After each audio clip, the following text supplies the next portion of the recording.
Gotcha. You know what? We always do 2 minutes before the live. I don't know anything. Facebook is live right now. I was talking the whole time.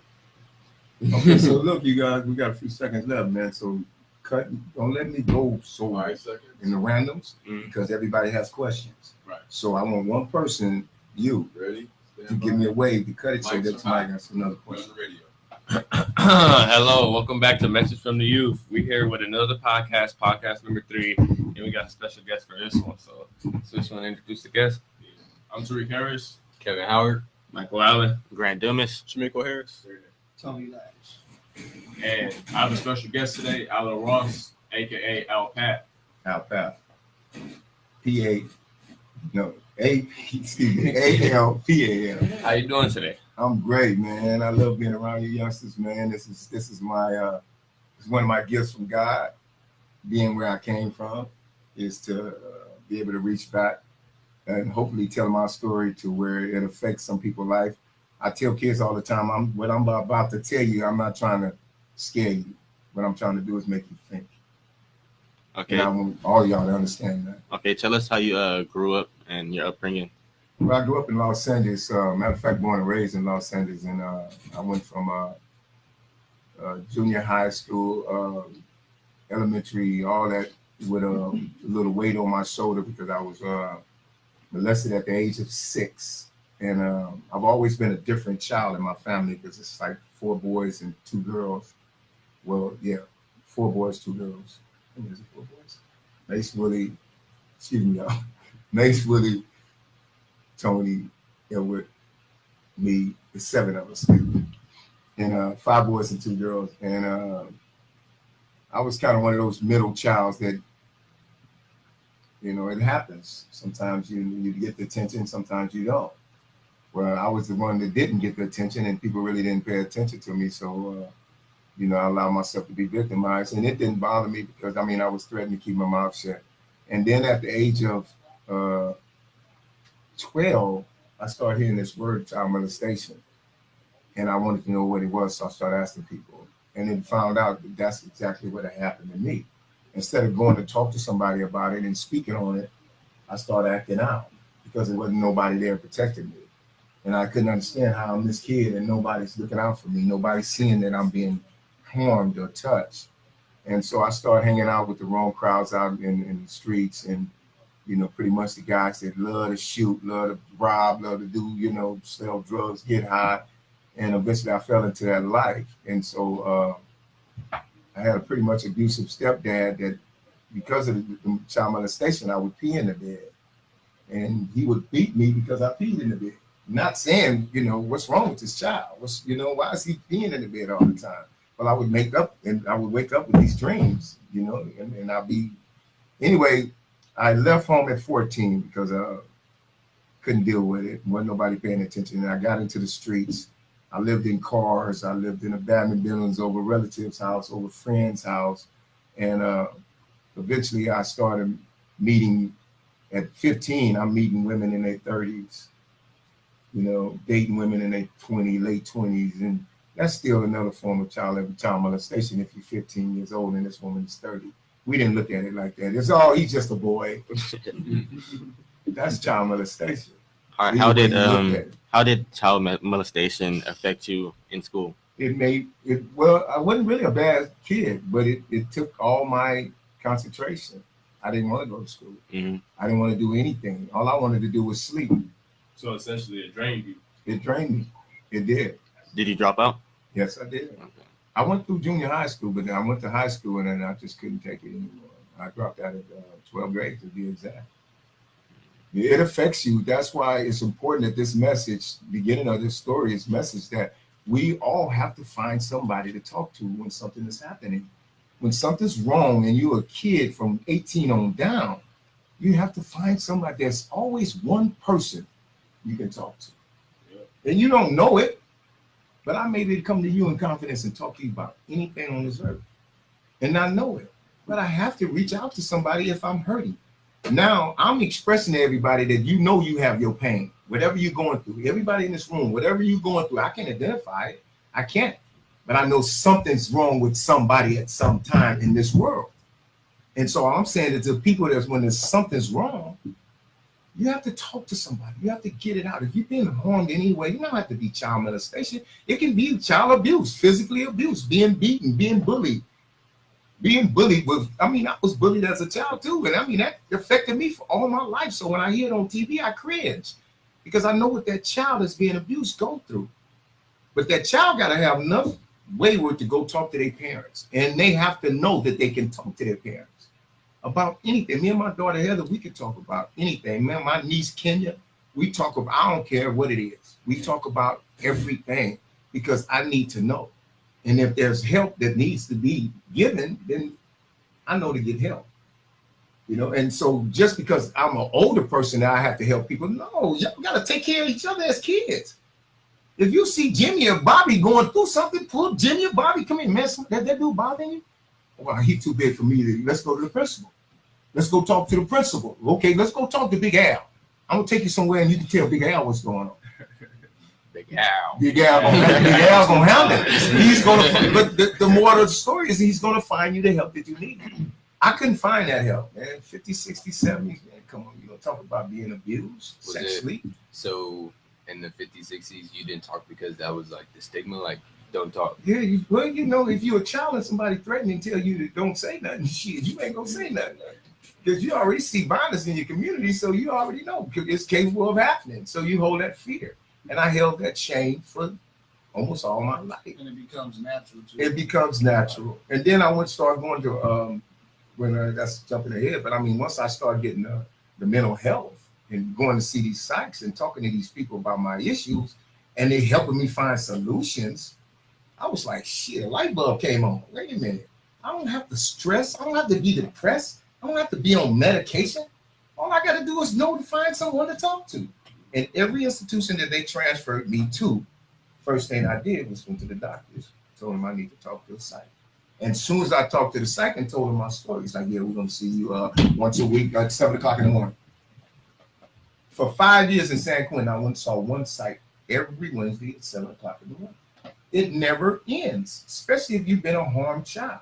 But what it does, it helps you move forward in life. You know, it don't have to be a therapist. It can be you. You can have the information that I need to better myself, to come out of the slum I'm in. But if you don't seem approachable to your other little brother, then he's not going to say nothing to you. If you walk by me every day and you ever speak to me, you're not approachable. If I walk by you every day and I don't speak and you say, what's up, OG, and I don't speak, then I'm wrong. It ain't about what you go through. I'm wrong. If you speak to me, then you want to talk about something or you want to learn something. You know, and then one thing I had a fantasy about when I was in prison is sitting around some older brothers. That was one of my fantasies in prison. Man, I want to talk to the old cat. I bet they got knowledge up in them joints. They be kicking about the things that I don't know about. I can't wait. I'll just sit around and listen to the old stories when they was being abused by police. They old folks now, we shine, we kind of giggle. It's like, oh, just start happening? Really? I was in the street at 16 and my brother got pulled over by the police and I walked across the street saying, hey, what are you pulling there? Man put a shotgun to my head at 15 years old, laid me down on the ground with the gun still on my head and told me to shut the F up or you going to jail too. And all I asked is, why y'all taking my brother to jail? Now look what happened. I get all crazy with the police. They handcuffed me. They let my brother go and they took me to jail. He had a ticket. You see what I'm saying? That's why I was trying to tell you. It's important. Even these people in authority, they get a gun. They got the right to do whatever they want to do with them guns. But it's not about what they going through. It's about how you walk. When the police pull you over, you gotta learn something.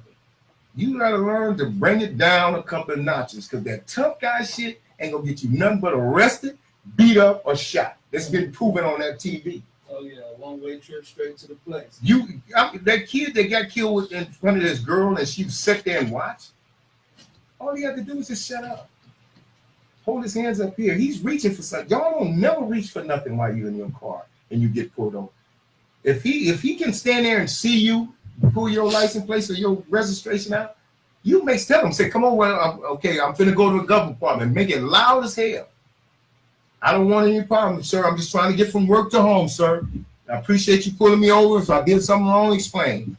You see what I'm saying? Instead of going to, man, why you pulling me over? Well, I ain't did nothing. I got to go to work.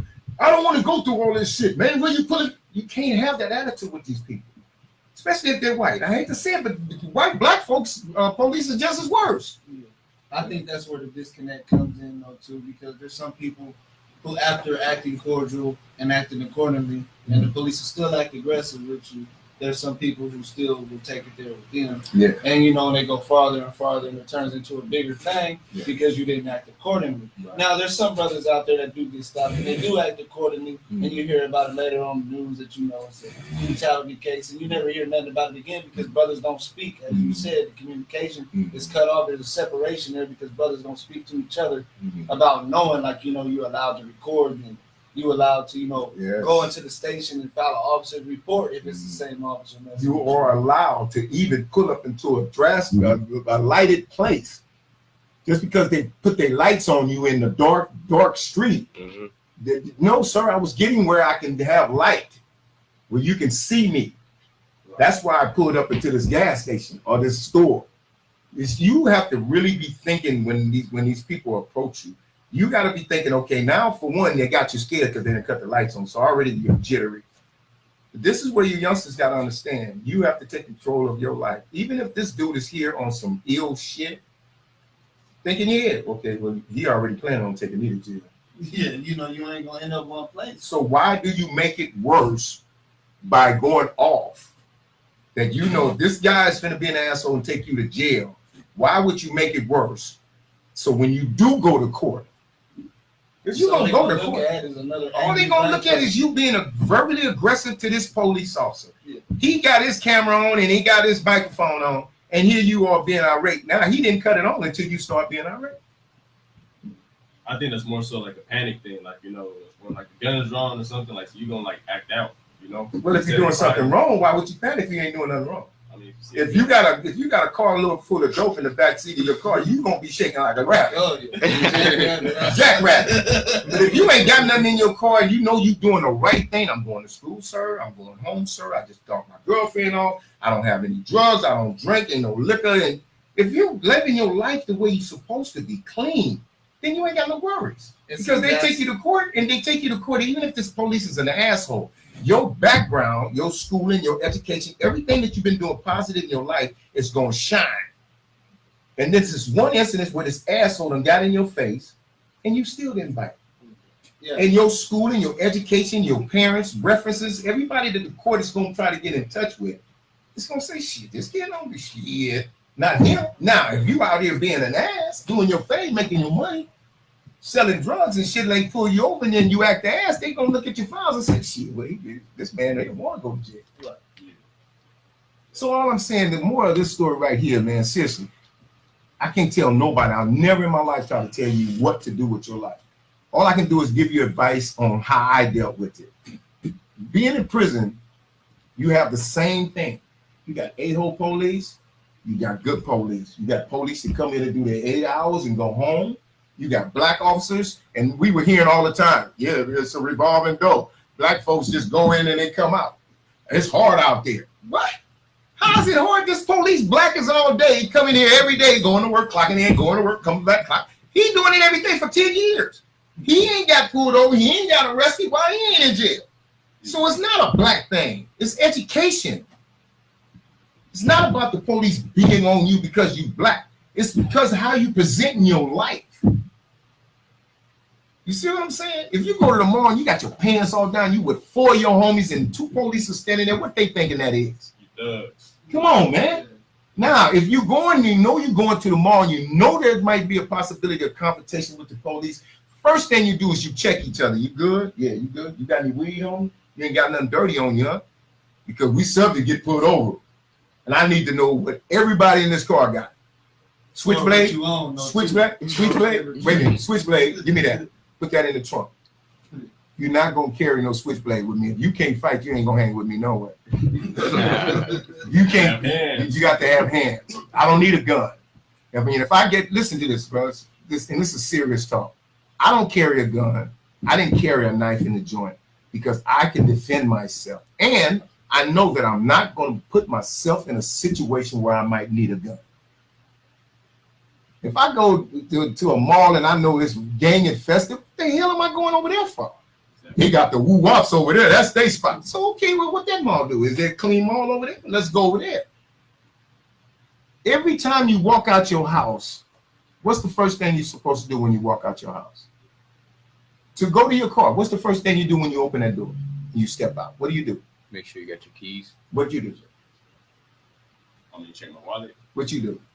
Make sure I got everything on. What you do? Say bye to everybody. Okay, now everybody says what you're supposed to do while you're in the house. When you step out that door, you're supposed to look right and you look left. You make sure that the process from this to the car, you're safe. I got my little kids finna come out. But you ain't paying attention. They got some hoodlums walking down the street drunk as hell, and you like, let's go to the car, everybody. These fools got ill intentions from the beginning. But if you pay attention, be attentive to your life, not just that. Be attentive to your life, and you look both ways before you go out there. You saw them fools. Hey, baby, let's go back in the house for a minute. Why did girl get back in the house? And let that fly by. Let that, once they go by, you can do like, yeah. Because even if they wasn't going to do anything, it's all about protective mode of your life, your kids, your situation. All right, now we're gonna go back to your upbringing. So what was going on after? So how did you get to jail? How did I get to jail? Mm-hmm. Well, we're not talking about too much specifics. So I want to get this little lawsuit going, and I can't put on air everything. Statute of limitations. Yeah, but my thing is that I want to sue, and I shouldn't even be saying this, speaking on this issue, but I want to make sure that somebody got harmed that shouldn't have got harmed in my crime, and I want to try to clean that up. Right? I want to make sure that all the truths be there, and so taking responsibility for this crime is step one for me. No matter what anybody else perceived the crime to be. It was a burglary gone bad. It was a robbery gone bad. Somebody got killed. I went to jail. I'm not going to say who else was there, who else was involved. I went to jail, and for a long time, I said I didn't do it. Oh, I didn't do nothing. Mr. Ross, you was there. You was convicted. You was the car. You had the car. I didn't do it for years. And then it dawned on me. The only one got caught for this case. The board don't care nothing about what you're talking about, what you didn't do. You got to take full responsibility of your actions in this life. And that's what I did this last board. I took responsibility for everything I've ever done in my life, even the stuff that if I victimized you 20 years ago and I didn't even know I did it, I'm apologizing to you. Because that's a step forward. You can concentrate on being positive in life. See, the thing about telling the truth definitely never changed. And I had to learn that. Truth don't change. A lie don't change. I'm in there and telling people stuff every time I go in there. Every 2 years, every 3 years, they deny me, whatever. I'm telling the different stories. Finally, I got a lawyer that says, hey, ain't none of this matching up, son. You ain't gonna never get out of here going in there with them lies. Going in there with them lies, their lies change. And I had to find that out. But the truth stayed the same. This is my truth, man. This is what I was responsible in this crime. And they finally seen that I seen the truth. And they let me go home. Right? And the mere fact that I did stop positive, man, I got certifications in this. I can drive a forklift right now. I got a certification in forklift. Certified in custodian, driving cars and trucks. And I went in there and I did everything they had to offer. They had these groups, No More Tears and Restorative Justice. You go to those things and you hear other people speak. That's why it's so important therapy, because even though those were groups of my own peers, everybody had a story that was similar to mine. And once I hear Bill get up and Bob get up and everybody goes and they talk about their stories, it gives you the courage to speak up on your own. So once you start spewing this information out of what you did in your life and what you went through, man, it changes you. I mean, just like I told you, I let a guy hit me in my mouth in the middle of a California prison yard, and I did nothing. I did nothing. I didn't hit him back. I didn't reach for him. And anybody that knows me, I wouldn't let that happen. When I get tired of the violence, you're going to come to a point. That's why I'm trying to talk to each and one of you. There's always a different alternative to violence, bro. I mean, you can whoop his ass. Yeah, okay, you jump on him. What you getting out of that? No, you going to get prison cell. Because what if he snitch? What if he going to tell? What if somebody else see it and tell? Say that you, that's a, what they call that? What's the crime? It's a battery. Regardless what you call it, an ass whooping, the police calls it assault. You see what I'm saying? So now I'm trying to say that you need to know that you still got control over your life. If you reach for this guy, you lost control of your life. You lost. Violence is not the alternative to dealing with your issues in life. Talking to somebody, I don't care if you're white, green, or blue. I don't care if it's a female. I don't care if it's a homosexual. I don't care who it is, lesbian. It doesn't matter. Have someone that you could talk to in your life about the problems. If there's a little kid out there right now being touched inappropriately by some guy, right to the day, but they don't know that all they have to do is just say, Mama, can I talk to you? Uncle, can I talk to you? Teacher, can I talk to you? Pastor, can I talk to you? Because what they're doing to you is wrong. They might be telling you that it's good, it's okay. You might get a little thrill because and it becomes natural. It becomes where it's just okay. And he told me not to tell, and then he gives me money, so I'm not going to say nothing. That's a child being abused by an adult, and that child is going to carry that for the rest of their life. That's why we in prison, the guys in prison, we frown. I mean, seriously frown on child molesters. We frown on them getting out after 3 years, 4 years, 10 years. Yeah, they always have a lesser charge too. Yeah, that's not enough. You harm that girl. If you rape a woman, you harm that woman for the rest of her life. Especially if they're white, they get away easier. Not no more. Shit, not no more. They starting to be hard on all of them. Okay, now this 2018, 19. Now you want to start being hard? 100%.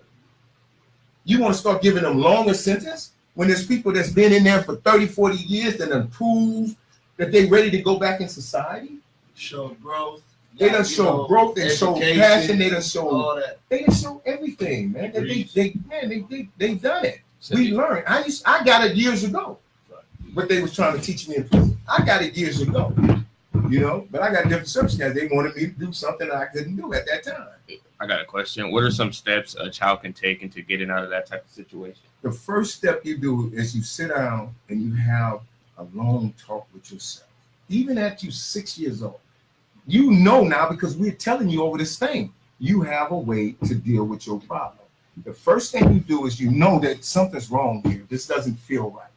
Whenever you're in a situation where it don't feel right or something's wrong, 9 out of 10 times it's wrong.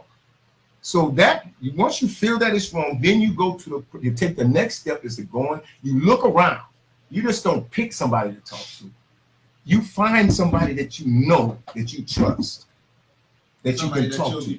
Somebody that you love with all your heart. Right? Even though you don't think you can talk to them, we all have somebody we love. Grandma. Love grandma with all my heart, bro. Rest in peace. I love my grandma, both of them. You see what I'm saying? And I used to go and sit down and talk to Mama Susie about anything but that. But that. Why do you feel like you couldn't talk to her about that? Because it was a shame. I was ashamed. This man put his penis in my mouth. I'm not afraid to put it on TV because I was 6 years old. That can't happen no more. You're going to run up on these yokes. You see what I'm saying? But I'm saying back then, as a child, you're scared. You know this is wrong. You don't know. Nobody tells me what to do with this information I got. What do I do when something like this happens? Was it right? Wait a minute. Did I want this to happen? Did you give me some money to make it better? No, it's wrong. And whenever you put in a situation where you're uncomfortable or you feel afraid, they got the new phrase, stranger danger. I love that phrase. Stranger danger. I do it now. Don't come sit down, stranger danger. But it's a real factor where you can use that stranger danger. Everybody looks when you say it. Stranger danger. You hear a kid say that? Everybody looking for the kid. Where's it at? What's up? Yeah. You hear kids scream in the mall. You automatically go to see if that kid is all right. Yep. See, kids need to know that we're there. And they have a voice. They need, but see, it goes further than that. It's not just the child. The parents It's the have to step in parents. too. Yeah. And my parents got me or made me aware of molestation or put me up on sex. See, they don't, back in the 50s and 60s and 70s, it talked to us about what we do with sex. You know what I'm saying? We don't know, what they doing to us is wrong. So as parents in this new age, you have to have courage. Parents have to have courage to talk to their children. Well, I don't want to talk about sex. It's because he's too young and it make him more curious. No, it'll make him more aware that there's diseases, that there's abuse. Sex is good, but at the right age. And consensual. But I mean, even consensual sex, what is it, 16 something? What is it in California? Hell no. 18. Even if it's consensual, it still doesn't make it right for a 30-year-old man to have sex with this 16-year-old girl. Oh, no. So you see what I'm saying? So even though they say, oh, she said it's okay, no, it's not okay with us. Not with real men. You don't date, if you're 26, you don't date no 18-year-old, 17-year-old. You just don't do it. We don't get out like that. Not our community. If you did, it was so hush-hush you never heard about it. So what you do, man, is your parents. It starts with a lot of the parents. I need y'all to listen. Y'all need to listen. You come home from work. Now you got to take care of the house. You just work 8 long hours at work. Billy come in from school and walks right by you. You don't stop, Billy. You don't stop and ask, hey, how was your day at school? Hey, did you get homework? Did anybody bother you? Anybody touch you inappropriate? Why not ask them questions? You've been away from your child all 8 hours. And you don't stop to say, hey, how was your day? No, because they get so weak. Parents get so caught up in bills and business and life that we let our children walk right crying. They walk right by us and we forget. Hey, why are you crying? Come here. We don't do that. Stop crying, boy. Go on in your room. Clean up. No, we start at home. Parents have to be attentive to every time the kid walk out of that door and when he come back in. If he leave that house happy and he come back in that house sad, chances are something wrong. If he leaves happy, and then if he come back happy and he left sad, something's wrong. Or something went well. But you ain't gonna never know, parents, unless you ask. Can you give us like a step-to-step of what you would do in a situation like when your kid comes home? Or like, This is what I do because once you learn about life and the ins and outs, and once you've been in, say, I've been on both sides. I've been on the crazy side of life and I've been on the good side of life. All right. Some people do not take the time to know that there's a middle ground. That I have to either be here or here. But I can change all that. I don't have to be neither and be right here and just take care of my life and be a good person. I don't have to make choices to be around anybody, even family members, if you're not doing what I'm supposed to be doing, which is right. And you out there and I'm going to work every day and you out there committing crimes and you're my family and you know I just got out of prison. Why would I want to be around you if you're not doing what's right? I don't want to go back. I just left there. I know what it looks like. You haven't yet, and apparently you still want to learn your lesson. If I can't be an example to you kids that you can change your life, you don't have to go to jail, you don't have to be in prison. Step by step, you go to your child at an early age, and you open up a dialogue with them. When you know they're old enough to talk back to you, you say, hey, how you doing today? And they say, oh, I'm doing okay. Well, now we can have a conversation. So when you're like rebellious, then what? Well, there's a problem. There's a reason for being rebellious. You just don't be rebellious for no reason. Right. Now I know something wrong. I need to take you somewhere to get you some help. You might not want to talk to me about it, but you might be comfortable talking to this therapist. You might be comfortable talking to your teacher. You're not being attentive to what's going on with your child. You're not going to school and talking to the principals. And if you are, then I bless you, man. I thank you. That means you care what's going on with your child. You know what I'm saying? But we have to work. Parents have to work. They have to feed the child. They ain't got time to be going from work to check on you at school and then coming back. So where does it start? It starts at home. It starts by kids getting telephones, and when something go wrong in their life, and you picking up. I don't care if you're on the moon. Your child call you, you pick that phone up. Excuse me, I'm at work. No, excuse me, boss, my kids calling. You see what I'm saying? That's being, or excuse me, boss, I gotta call my child, see how my child is. The teacher won't let you get on the phone. Put the teacher on the phone. You're gonna ask. I want to know how my. It's 12 o'clock. How's my child? Oh, he's doing fine. Okay, you all have a nice day. Are you watching my child? Go up to that school and talk to security. Damn the principal. I want to talk to the people that's they pay you to take care of my child. What are you doing? I mean, what's your job at the school? Are you a security guard? Okay, so what happens when the child gets? You ask them information. Because some of them dudes is just there for money. They fighting over that. Okay, yeah, call somebody else. Yeah. They don't care. Just like there's therapists that's in for the money and not caring whether you get well or not. Just like there's police that get hired, right? There's some that come for their 8 hours to take care of their family. Then there's some that just come because come to cause some more trouble. Because I'm a police. Now I got the authority. See what we know inside of prison. This is what we think, and I'm gonna put it to you. Bottom line, and I don't care what y'all think. You lock me up, whatever. But there's people that lives to destroy your life. That don't care. They say, "What happened to the skinheads? What happened to the KKK? Why they so under? We don't hear that much about them no more." Look at your police stations. Yeah. You got them in there with the tattoos, and then whenever they got something covered over, it's inappropriate. If I'm a police officer and I got a band over a tattoo, that tattoo must be inappropriate. Anything. I hate niggas. Oh, I got that when I was 16.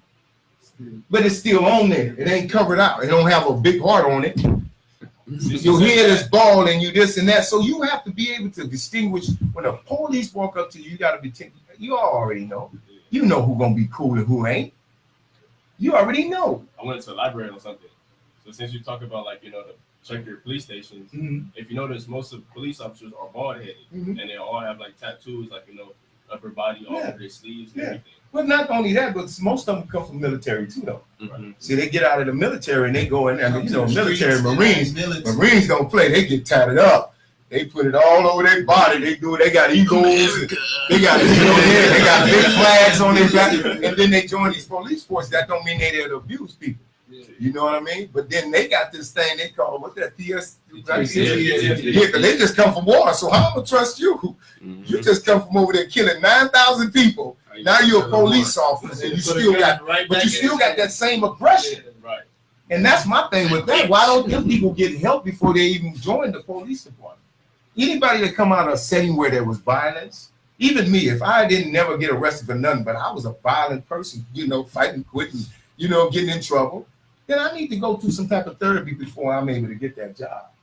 I need to be reviewed, but because of manpower, a lot of people slip through the thing. Yeah, I'm a Ku Klux Klan. They don't even know it. I'm a skinny old. I'm a black revolutionary. They don't know. Now I'm a police.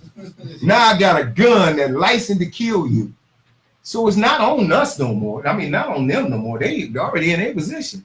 They gonna do what they gonna do. Somebody gonna get killed today by a police officer, or killed tomorrow because I thought he had a gun. All I pulled out was this. I wanted to do this, man, because you kind of got me nervous, officer. But it was sitting over there on my, and I reached for it, and they shot me dead because it's black and it looks like a gun. Who fault is that? Is that the police officer's fault or mine? Who fault is it? I should have been damn conscious not to pick up something that's black and put it in my hand while this man is up here asking me 1,000 questions with his hand on his gun. Come on, man, I am not that stupid. A lot of you youngsters are not that stupid. These people, they got good people and they got bad people. They got good police, they got bad police. It's your job to distinguish who is who. And it's hard sometimes because they might not be bald-headed with tattoos. They might just their wife just left him the other night. Now he come to work, he mad as hell. She's sleeping with Bobby and John. And he come to work, he mad at the world now. And then you pull up, you bump a Tupac. Just be against the world, baby. You finna lead the world, baby. You want to know if I claim the clique that I'm hanging with and if I'm down with this banging shit? But homie, I don't give a F if you blood or cuz. Homie, you got love for thugs. But don't try to test me out. It's all that. Homie, this is thug life. And we all strapped. I've been through hell and back. And if I fail back, then it's back to the corner where they sell crack. Come on, we ain't with that. I love you, Pac, but we ain't in that. I love you, Pac. I got love for Pac. I mean, I've memorized every song he got. But some of that ain't right for us. We not living no thug life. The ones that live in thug life, y'all can bounce that. I'm with you. Do your thing. You get shot at, get glorified. Hey, do your thing. But you kids is out here trying to get your education. You want to live life. You know how much time I spent in prison? This is what I could achieve then on the streets. At what age did you go in? I went in at 18. I could have went to college, graduated from the 6 years, right? Mm-hmm. Got me a job, paying what, 100,000 more. So you probably got your master's. You see what I'm saying, master? But see what I'm saying? But just looking at this period of time, and then I got my job, I got my wife, got my family. White picket fence with the Hummer in the doing my thing. That's what you can accomplish in 40 years. Mm-hmm. You can accomplish it in 20 now. Shoot. You kids. 18. You can be where you want to be sitting in 8 years, but you have to do the work. You have to stay positive with life. You have to stay away from the drama, the drugs. Man, I'm a pothead. I'm telling you right now, I love me some pot. But you know what I don't do? But you know what I don't do? I don't drink and I don't use pot. That's a distraction. Going to clubs, partying. You know your ass supposed to be in there studying for school tomorrow. Distraction. You allow yourself to get distracted by these good things that glitter. Excuse my language. You get distracted by that. Because now everybody looking at you and the wrong girl walk up and say, hey, what's happening with this? Gold digger. She's smoking more dope than the law lie. And it ain't weed. But you fine and she fine, and next thing you know, you like, okay, yeah, I'll kick it with you. She could be up that cold. And next thing you know, you over her house having a good time and you get raided. Now you going to jail. You have to really be attentive to your life, youngsters, and allow yourself to grow. Allow yourself to get this education, because that's what's going to, man. I don't know how long we've been pushing get your education. Stevie Wonder said it years ago. Malcolm X said it. Marvin, what's his name? Martin Luther King. Martin Luther King said it. Why do we have to keep saying that education? Jesus said it. We have to get education first. Nipsey said it. Nipsey, my boy, rest in peace. We have to get educated. And then once we start getting education, we have to reach back to the kids that's stumbling. You see little homies stumbling, you got to come here, man. What's happening? You falling in your studies? So we got to educate. What is something? And if he's not taking your major, then you can find somebody that's taking that major with him and say, look, the little homie needs a little help. We need to get him passed. But if y'all don't ever say nothing, you see these kids, and if he say he all right, then he all right. At least you did your job by saying, hey, and then like the next time he see you though, he know you're approachable, right? Because you reached out, you asked him how he was doing, how's your day, how you doing on campus. So we should talk about like the faults of the prison system and the prison mentality. What was the first night in prison, first day? Wow. What was you thinking about? That was straight taking me back.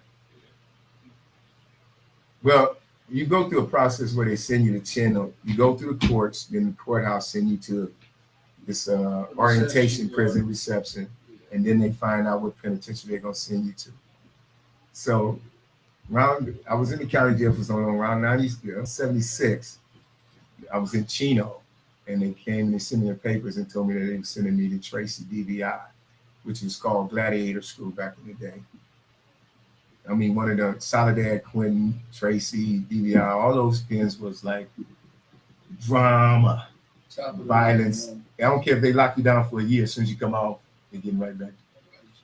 It was racial, it was this. And so me being y'all age and walking up to that system, I was scared to death. I was scared. Tracy, when you first get there, they took you on, and then they walk you down the hallway. where these windows, the TV rooms, and all the inmates is looking for the newcomers, to see if they got homies or whatever. And they banging on the window. What's happening, man? New ass, man. And you walking through there and you trying to look tough, trying to be hard. You know what I mean? But people can sense fear, especially those guys that prey on fear. They can sense it. Been doing it for years. So eventually what you have to do is that you have to combat that fear. I hate to say it, but you have to stick your chest out. You have to be a man. And it's not easy for a child to be something that you don't know nothing about. Right? So what I did is I was blessed with the insight to just watch what other people did. Watch how the OGs move when they in the pen. Talk to the OGs. Unfortunate for me, I had people that I knew from the streets already there. So as soon as I hit the line, it's, there go Al Pal, that homie is. What's up, Al Pal? And I'm like, fool, I'm in prison. I ain't happy to be here. You're like, I'm supposed to be happy to see you. I am not happy to see you. What's up, baby? I see one of my homies I grew up with named Pee-wee. He and there, we had these big afros. When he left the street, he was kind of scrawny, but I got the pen to see him, man. That dude was buffed out, big ass fro. Didn't take no mess from nobody. That's one of the biggest lessons I got from Pee-wee. I got a question. How was your workout session in prison? Oh my God. You trying to get big. You look at this. This is 63. Hold up. Maybe take my shoes off now. Shit. Snap. This is 63 right here. This man a workout class. This is 63. This is 19 years of just working out every day. That's all. And I'm a Niner diehard. Don't get it twisted. Woo, hate him. That's my rival. I can't stand them Cowboys. But no, you look. All you have when you go to prison, and it's sad. It's sad that I'm in shape. Like, I look at some 63-year-olds around here, and I'm like, damn. Am I missing something? Wait a minute. Why do I have 6-pack and you don't? You got a 44-pack and you 61. I'm not talking about you, man. But I'm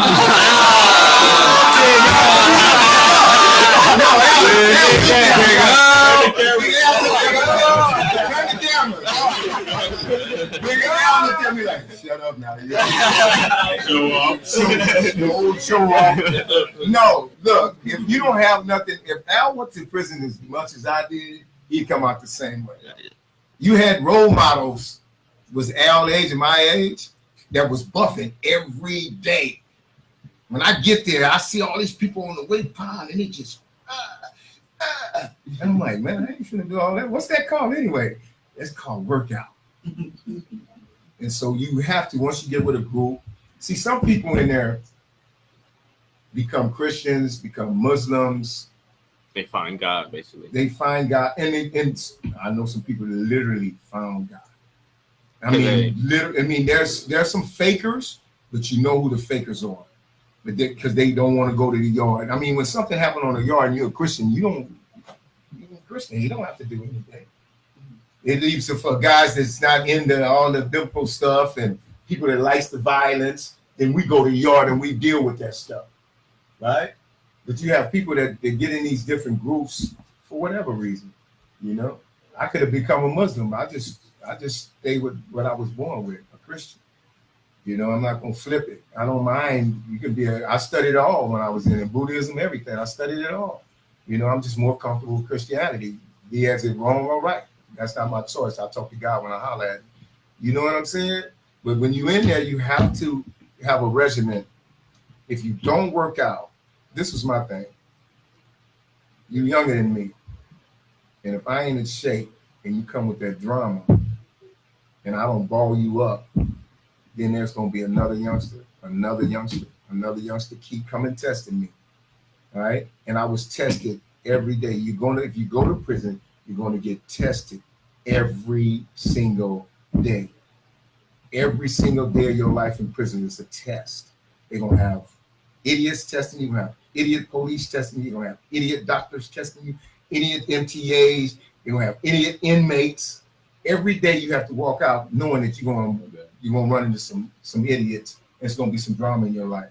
But it's how you deal with it. Al, how did you deal with it? I worked out every day. I kept that Tupac in my ear. Every time they see me, I worked out on that bag. I didn't bother nobody. I ain't hanging with nobody. I'm my own gang. I tell them all the time, I'm a Crip and a Blood and a BGA. I'm all that. I'm all that. So if you have a problem with any of them and you're not in my race, I'm coming because I'm all that. I'm riding with the Crips. I'm riding with anybody that's black. You know what I mean? And for the most part, that's a lot of people's downfall. Mind your own business. I got a question. Yes, sir. What yard you would say was the toughest one you was on? Like, you mean I know you was on level 4, 3. I was on all of them, bro. All of them. I'm saying. So which was the hardest one? Hey, let me explain to you something, bro.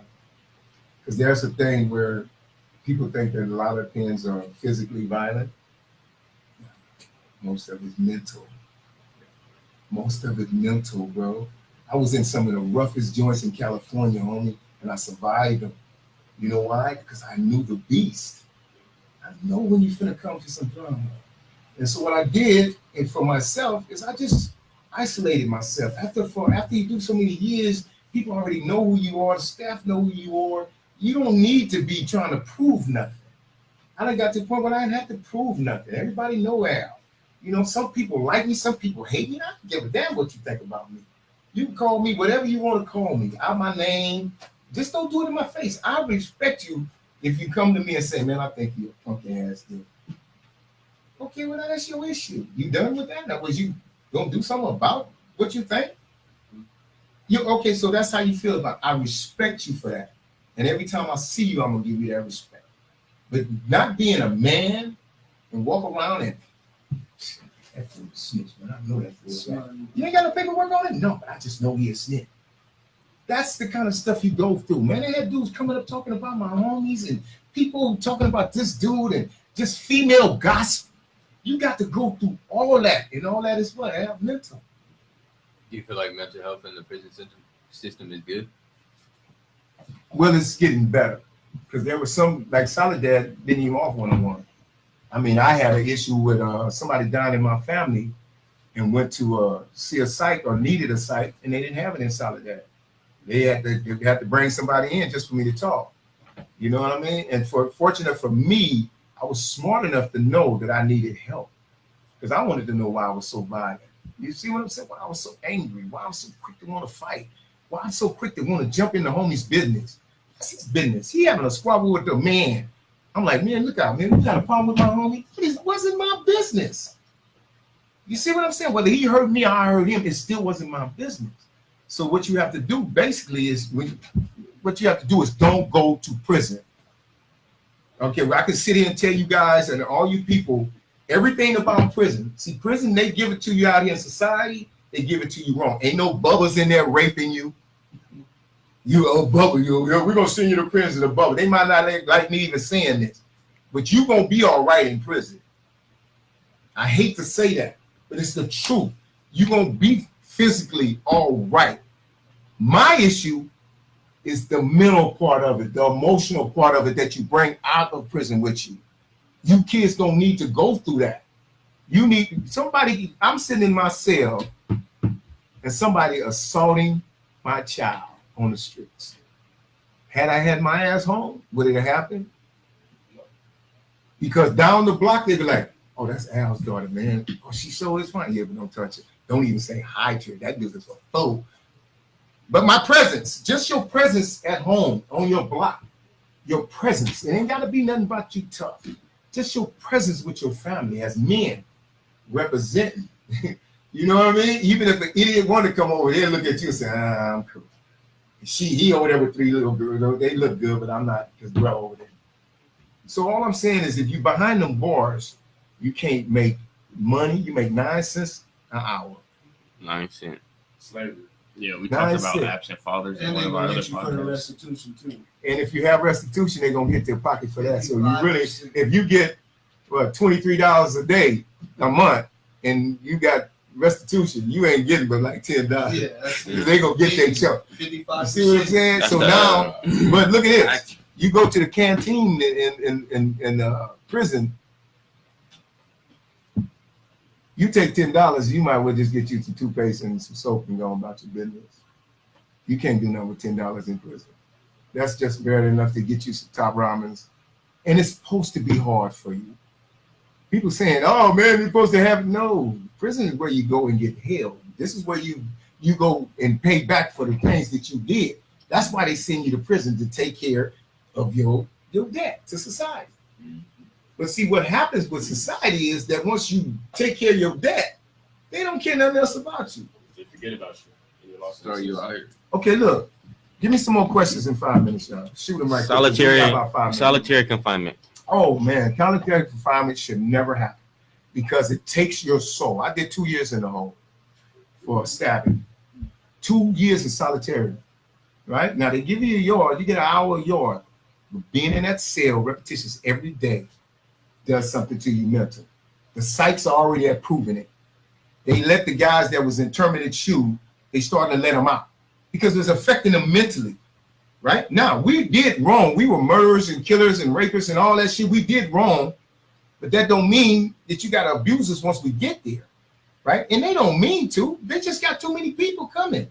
They're overcrowded. They had 3 double bunks in one institution where they was putting people in the gym,